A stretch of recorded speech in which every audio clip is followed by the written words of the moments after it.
Hello, Dreamcatchers, and welcome to the Writer's Haven. I am your host, V. Helena, and today in our studio we have author Brooke C. Obie.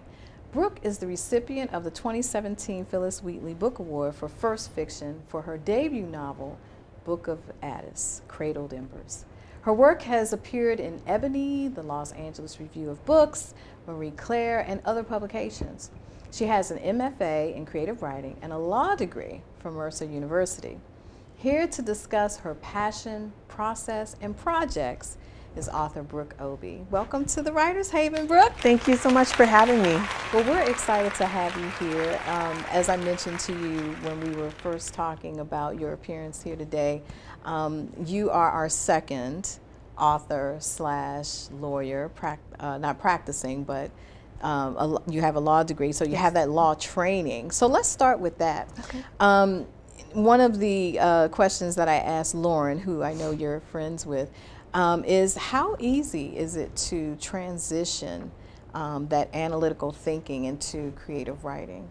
So what was actually great about my legal education at Mercer University was that I focused on legal writing. I got into their writing program there, and that's what actually reignited my passion for writing that kind of had lied dormant while I was focused on academic work and academic writing.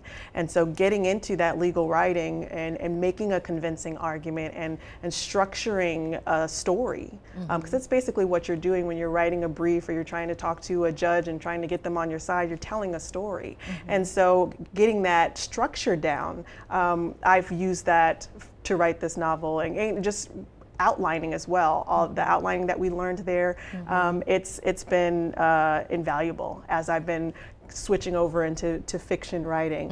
So it's I loved so much going to Mercer University for law school, and that legal thinking, that analytical thinking, and the research that experience that I got there as well has been just unmatched as far as being able to transition into fiction writing kind of seamlessly. So what came first, the JD or the MFA? The JD came first. Okay. I very much wanted to be a lawyer. I wanted to be actually the first Black female Supreme Court justice. That's what I wanted to do. Love it. And then I got really disillusioned after going to law school with the legal field and basically just systems in general. I went into politics after that, political writing, and that wasn't fulfilling me either. And then I just thought, what if I could create a better world, a different world, and you know, by writing it down and then being able to share that with other people, then this world that I've created, other people can be invited into as well and bring that into reality. And that just seems so much more appealing to me. So that's why I transitioned from the legal field and then political field into fiction writing. Okay, so one is more technical than the other, being creative. So in terms of your process and how you engaged in this book, tell us how you, first of all, what was the genesis for the idea, and then how did you go about the process of creating it? Sure. What I found really interesting was that back, I think it was 2008, 2009, everyone was really into like dystopian fiction. That just became just a really big thing, and I just thought it was so interesting that what everybody else feared as this dystopia had already actually happened to Black people during slavery. And so I just wanted to remind people of that. You know, we've kind of already been here. You know, the worst things that you can imagine have already happened to Black people in America. And so for me, if I wanted to create a world where the Black community was able to heal from that in a way that we haven't in real life, I knew that I had to go back to the root of that and kind of examine how we got to this point, and kind of undo some of those threads, like just pull it back and see if we can start over and restart the country actually in a different way, in order to have this future that I imagined. Okay, so in speaking about your process, did you start by outlining? Did you start with character development? How did you approach it? Well, first I had ADDIS. So, Book of ADDIS is all about this 17-year-old enslaved girl who was enslaved to the first president of America and escapes from him and starts this revolution. That's the crux of what the entire series is going to be about, but definitely the first book. And so I had this woman, this young girl, and that was I wanted her to be this figure that was really powerful, who had experienced so many things that my ancestors had experienced. So I put in different things that had happened to people in my family. I made her an Igbo girl because I believed at the time that we were descendants of Igbo enslaved people who were known to be very rebellious. There was enslavers who wrote records to each other about the fact that Igbo slaves could not be contained in the same way that other people, like they were just more rebellious, and they were basically being warned. Other enslavers were being warned about Igbo slaves. So I made Addis an Igbo girl. And also Oni Judge, who was a real life woman. She was enslaved to the first president, George Washington, and she escaped from him. And he pursued her relentlessly until about 2 weeks before he died. He was still pursuing her. And she was able to remain free. She outlived him. She lived into very late in her life. I think it was her 70s that she was able to live as a free woman. And so that was very inspiring to me as well. So I took all of these real life events that happened that I wish that I had been taught when I was in school, that I had to basically stumble upon when I was studying and researching to create this character. I took all these stories and created this composite character of Addis who could represent all of these things in the book. So the characters started to talk to you first. Yes. And then the story structure came after that. But in between, or maybe even before the character development, you did the research and you learned more about these people, which kind of defined even more the characters? Absolutely, and the language as well. So that's something that's really unique about Book of Addis, is that it's written in Black vernacular. It's an 18th century Black diasporic vernacular. I love that about the book. Thank you so much. No, it was so much fun to write, but that was it was really important for me that the book be written in the third person, in Black vernacular, because in a novel, the narrator is basically the god of the universe in your book. They're explaining everything that's happening. You can trust them.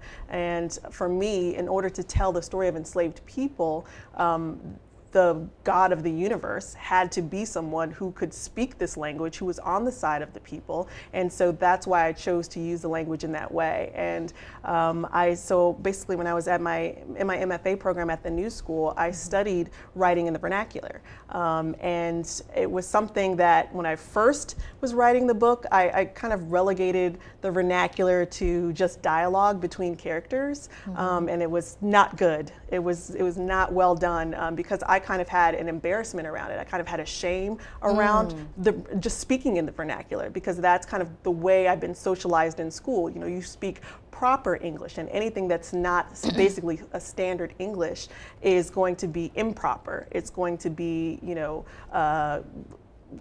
ghetto, or just things that are considered to be very negative. And I wanted to really reclaim that, because there have been so many great Black writers, Zora Neale Hurston, Langston Hughes, Paul Laurence Dunbar, so many people who have chosen to write in Black vernacular because they understand the power and the poetry and the beauty of the way that we speak, and even just how revolutionary it is that this language that was forced upon us, no matter where we were dropped off on the boat, in the Caribbean as well, in Latin America, we've taken this language of the colonizers that they put upon us, and we've broken it down, and we've made it our own, and we've made it something that still has the rhythm and the spirit of Africa in it, that just connects us all over the world. And so that was just something really great for me to rediscover while I was in school reading these books, and and being reminded of the things that my parents taught me about Black vernacular and how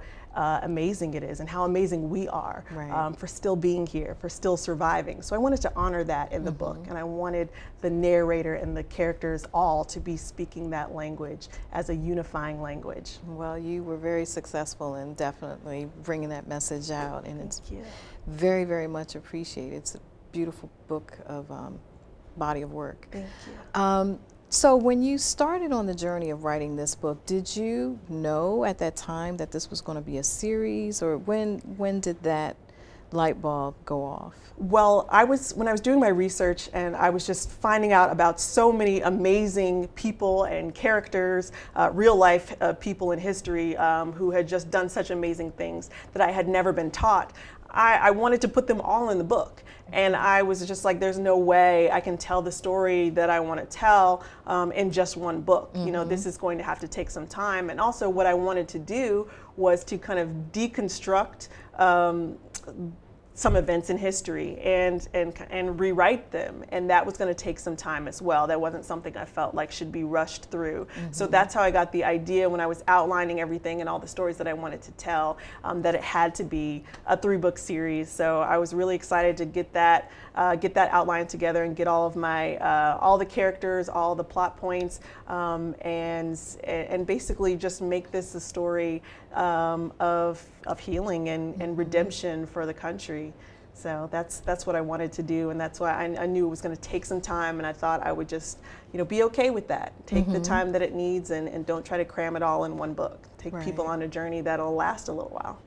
There are a number of well-known authors that, after their contracts are up, their name is out there, and so people are buying books because it's being written by them, not necessarily who published them, and so they are venturing out and they are self-publishing, and they are standing up their own publishing houses, and that's very encouraging. And at the same time, you're going to start to see more and more how the publishing world is going to change as a result of that. And then with the different ways of distributing your work, it's not necessarily the hard copy now, bound copy. There's so many different ways, and with the new generation of readers, they're doing the ebooks, they're doing the Kindles, and it's very easy to now go to Amazon or one of these other distributors and download it. So it's opened doors for self-published authors even more. So let's talk about that self-published journey. So when you had the idea for the book, and you started thinking about marketing, it sounds like you may have ventured a little bit out to see if there were any agents that might be interested in it. Oh, I definitely did the traditional route. I had an agent and was pitched for about a year to the major publishing houses and some smaller ones as well. And so, we did the traditional route, and that didn't work out. And so that's why I ended up self-publishing the book. So then to go on and be able to win awards that my colleagues in writing have won. My inspirations, Tiffany Yannick, won the Phillis Wheatley the year before I did. So, and she was one of my instructors at the new school. Oh, okay. So that was just really an incredible honor. So it's been a very very interesting journey. But I'm glad to have been encouraged to go around the gatekeepers. And to make my own way. And that's something that I love to share with other people when they come to my book talks, people who are interested in writing, people who are afraid that maybe they won't be able to get the success maybe that they're looking for in the traditional route, that if you have a story to tell your story and to not be discouraged by anybody's no, and to say yes to yourself. And do whatever it is that you have to do to get your story out into the world, because if you want to read it, somebody else is going to want to read it too, and so you just need to, it's about going out and connecting with the people who want what you have to say, who want to hear it and who need to hear it. So that's why I always encourage people to just keep going and to not take no for an answer when you have a passion that's been stirred up. That you need to share it. That's what that passion is telling you. You need to share this with the world. So just do it. That's right. So what are some of the challenges that you faced in self-publishing? Challenges that I faced in self-publishing, thankfully, through Ingram Spark and through Amazon, you know, I can sell in bookstores. So when I was out on the road, you know, doing my book tour, the issue became, you know, well, how, if it's print on demand, you know, well, some bookstores don't want to buy your book because they're not going to be able to return it. And so that's kind of a big thing with bookstores. You know, they want to, if they can't sell the book, they want to be able to return it. And so through Ingram Spark, once I found out about that, that took a little while. It took a couple of no's from bookstores to figure out I need to get with Ingram Spark, and then I was able to allow bookstores to return the books. And so that made it so much easier for bookstores to easily, you know, buy the books, and then I would get in there and do my book talk and try and sell them out. So they wouldn't have to worry about returning anything, but just being able to have that option. So some like business, you know, things like that you may not know. Yeah, there is, it's, you know, you're doing mostly everything. It's not just the enjoyment of, you know, creating this world and getting lost in the writing. It's the marketing of the book and getting out and going on tour and setting up your own tour and meeting with people and all of that kind of stuff. That can be a lot more challenging when you're an independent author. But which is why, you know, it's so great to have, you know, the awards from Phillis Wheatley Book Awards and from the Black Caucus of the American Library Association Literary Awards, because of those seals that I get to now put on my book. That kind of lends a legitimacy, and so people start to listen. People pay attention a little bit more, but it's still definitely, you know, it's a very elitist industry. It just is. There are, you know, you have your big 5 publishing houses, and those authors are always just going to be treated in a different way than everyone else. And then self-published authors are just at the bottom of the barrel because there really is no process for you know, examining the book and examining the book's worth. They feel like if it's gone through the gatekeepers and the gatekeepers have let this out, then it must be excellent, which isn't always the case. And it's definitely not the case that self-published books aren't. And you know, self-published books, you know, aren't books that have been well vetted either. Because again, I mean, my book was edited several times, and you know, I went and got my MFA and all of that, did my research. So you know, there really is no way to just look at a book and tell whether or not it is going to be, you know, of the quality that you're expecting. But that having it be self-published, it's just always going to be a little bit more of a challenge. And that's the great thing, though, I think about me, is that I've kind of always been a little bit of an underdog. So that's just exciting for me, you know, and it just makes me even more proud of what I've been able to achieve.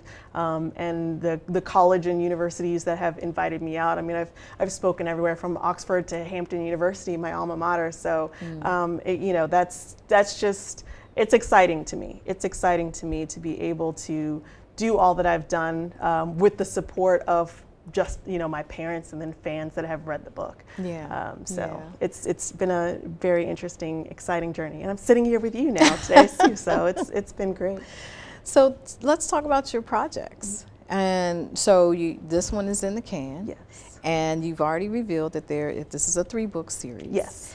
So let's talk about the projects from that standpoint in terms of how you're approaching, let's say how you're approaching the 2nd book. Have you finished writing it, or are you still in the midst? I'm still in the middle of writing the 2nd book, but I'm very excited about it. I've got some great things. So did you outline like the entire series? I did. I outlined, you know, the plot points that I wanted to happen in the 3 books. But the thing about characters is once you create them, they kind of have a life of their own, and they kind of tell you who they are and what they want to do. And so, you know, those kinds of things are bound to change. And, you know, so I'm always open to having those things, having plot points and all of that kind of stuff change, because they're just less important than who these characters are and how they're resonating with people. And so, so the 2nd book is Book of ADDIS, Burning Plains, and I'm really excited about it. I'm almost done. but I'm off to a really, really great start on that too. And I'm just thinking, and then of course I've got the third book that I will write after that. But I'm always just thinking about different ways to get this story out to the audience. So I've also been working on, I finished a pilot episode for a series, a TV series for Book of ADDIS as well. So I'm excited about that. Yeah. And then also I will be speaking at the Austin African American Book Festival on June 23rd. I'll be on 3 panels, and one I'll just be talking about my book with one of the moderators there, and I'll have a signing afterwards, and then I'll be on a panel about Black Panther as well following that. Okay. So I'm excited. Yeah, that sounds like some really great projects that you have on the horizon.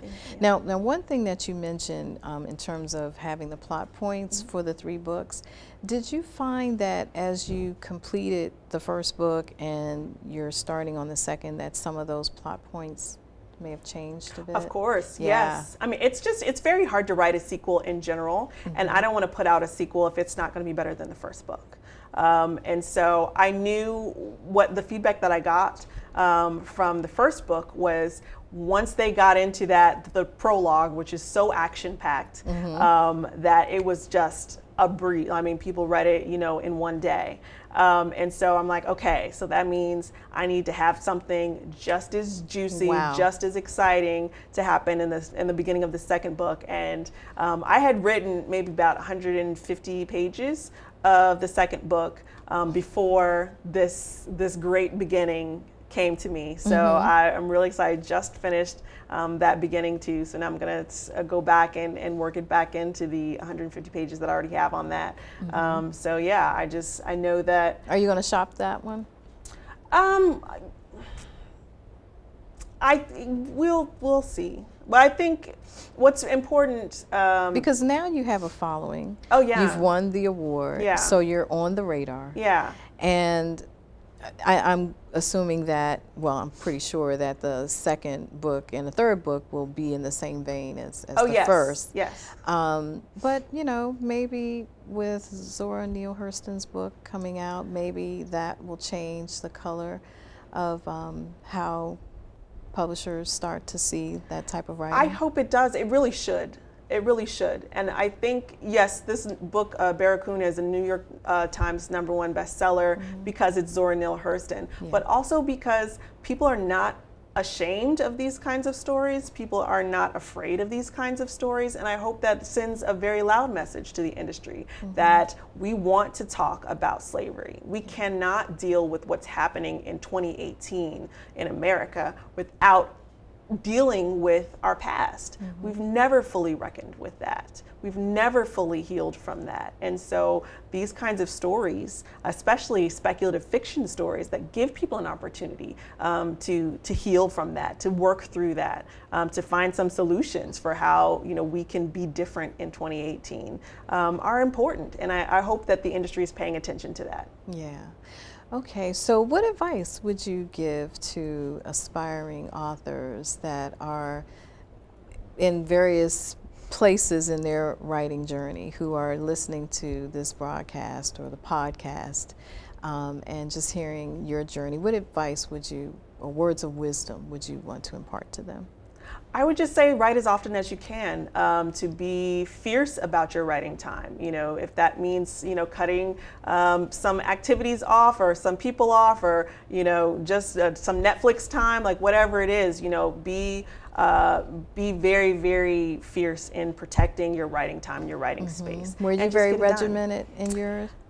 So that was the great thing about my MFA program. I had to get it done because otherwise I've wasted 2 years of life. And if I didn't graduate with a draft, then what was the point of me taking 2 years off of work to do it?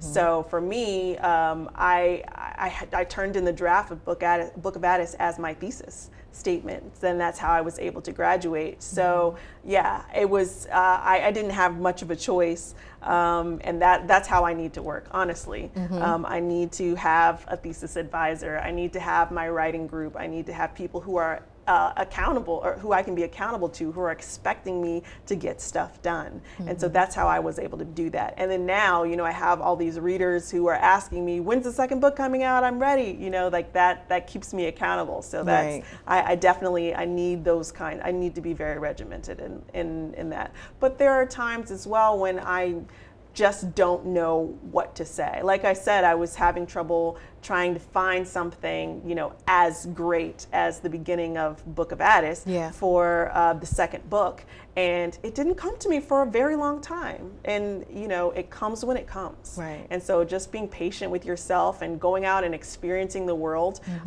it was just through reading books like Barracoon, books, you know, like I have a list on my website of all the books that I read that helped me in my research and definitely made Book of ADDIS stronger. Oh, tell us that website. Yeah, so it's bookofaddis.com. Okay. Or you can go to bookofaddissyllabus.com, which will take you directly to the syllabus. Okay.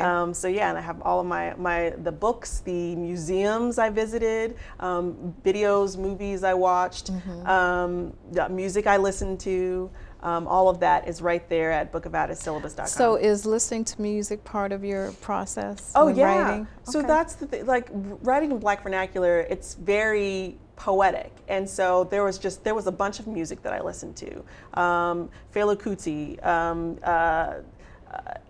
There's a song called Yemaya that it was kind of the background music, and it just gave me this like beat, you know, and so I was able to write and go along with this flow. It sounded like the ocean. So when Addis is having her visions of being in the ocean, you know, I'm listening to that song, and it's giving me, you know, the bass line that I need to write out that poetry. And so yeah, it's a very musical book anyway. There are actually songs that I wrote that are in the book that, you know, Addis sings and while she's working, and that the enslaved people sing while they're having a funeral, and all those kinds of things.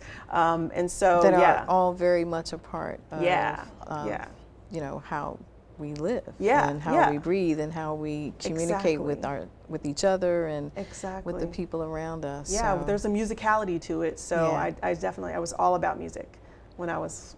Even I brought it a little bit more contemporary and listened to, you know, Nina Simone through a lot too. There's so much that inspired the writing of this book. So it sounds like your website is a great resource for absolutely. aspiring writers. Yes, and so for definitely sure. Give us the website again. It's bookofaddis.com. Bookofaddis.com. Well, Dreamcatchers, I hope you enjoyed our discussion with award-winning author Brooke Obie. You can continue to follow her writer's journey at Brooke Obie on Twitter, Instagram, and Facebook, and she just gave you her website.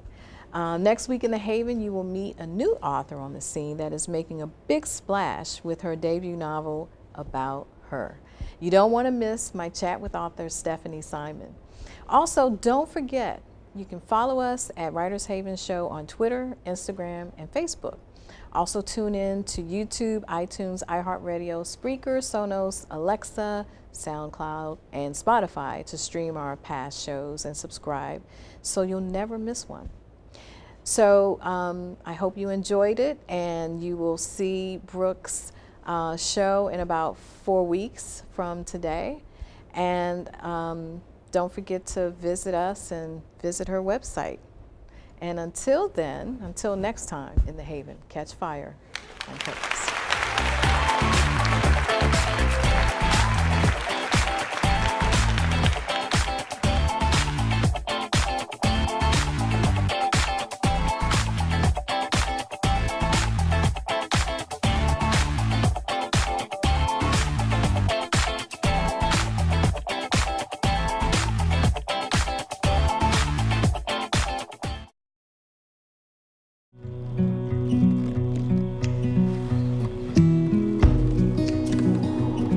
Mine was to see the ocean.